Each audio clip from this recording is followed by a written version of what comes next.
Welcome. In today's quick guide, I'll show you how to allow sound and vibrations for Telegram notifications, so you never miss an important message again. If your Telegram notifications are coming in silently or without vibration, don't worry. This usually happens because of a simple settings issue on your phone, and you can fix it in just a few steps. Let's get started. First, go to your phone's settings. This is where you control how apps behave, including notifications. Once you're in settings, scroll down and tap on apps. Depending on your device, this might also appear as apps and notifications or something similar. Next, find and tap on Telegram from the list of installed apps. This will open all the settings specifically for Telegram. Now tap on notifications. This section controls how alerts from Telegram appear on your device. Here's the important part. Look for the section labeled Alert.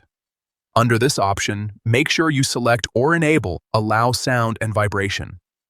This ensures that whenever you receive a message, your phone will both play a sound and vibrate to alert you.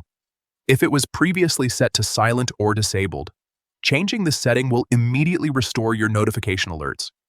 After that, you can go back and even customize other notification options if you want, like notification tones or message previews. And that's it. Telegram will now notify you properly with both sound and vibration, so you stay updated in real time. If this helped you, make sure to check out more quick guides like this to get the most out of your apps.